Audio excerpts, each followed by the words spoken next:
അസ്സലാമു അലൈക്കും വറഹ്മത്തുള്ളാഹി. പ്രിയപ്പെട്ടവരെ, റമദാനിലെ രാപ്പകലുകൾ എത്ര വേഗത്തിലാണ് പോയത് എന്ന് പറയാത്ത വിശ്വാസികൾ അധികമുണ്ടാകില്ല. ഈ വിശുദ്ധ മാസത്തിലെ ജീവിതത്തിന് കൊതിച്ചവരായിരുന്നു നമ്മളൊക്കെ. അതിന് അള്ളാഹു അനുഗ്രഹം നൽകി, അൽഹംദുലില്ലാ. പ്രിയപ്പെട്ടവരെ, ഈ വിശുദ്ധ മാസത്തെ നമ്മൾ മനസ്സറിഞ്ഞ് സ്നേഹിച്ചു. അതിലെ ആരാധനകളെ മനസ്സാന്നിധ്യത്തോടെ നിർവഹിച്ചു. ഓരോ രാവും പകലും ഈമാനിന്റെ മധുരം നാം ആസ്വദിച്ചു. റബ്ബിന്റെ നേർക്ക് കൈകൾ ഉയർത്തിയും കണ്ണീരൊഴുക്കിയും അവന്റെ പാപമോചനത്തിനും കരുണാ കടാക്ഷങ്ങൾക്കുമായി പ്രാർത്ഥിച്ചു.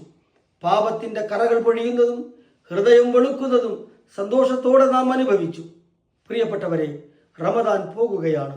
നാം ഏറെ സ്നേഹിക്കുന്ന, ആദരിക്കുന്ന അതിഥിയുടെ തിരിച്ചുപോക്ക് നമ്മളിൽ ഉണ്ടാക്കുന്ന തീവ്രമായ വേദന റമദാനിന്റെ തിരിച്ചുപോക്കിലും നാം ഇപ്പോൾ അനുഭവിക്കുകയാണ്.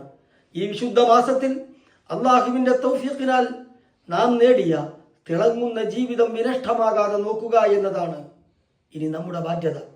അള്ളാഹുവിനെ സ്നേഹിക്കുക, അവന്റെ കൽപ്പനാ നിർദ്ദേശങ്ങളെ പാലിക്കുക, അവനിൽ ആരെയും പങ്കു ചേർക്കാതിരിക്കുക, അള്ളാഹുവിനോട് മാത്രം പ്രാർത്ഥിക്കുക, അവനെ മാത്രം ആശ്രയമായി കാണുക.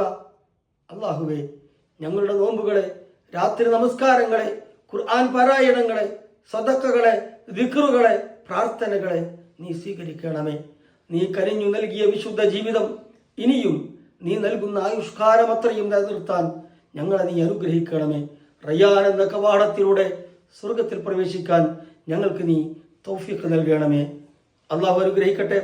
അസ്സലാമു അലൈക്കും വറഹ്മത്തുള്ളാഹി.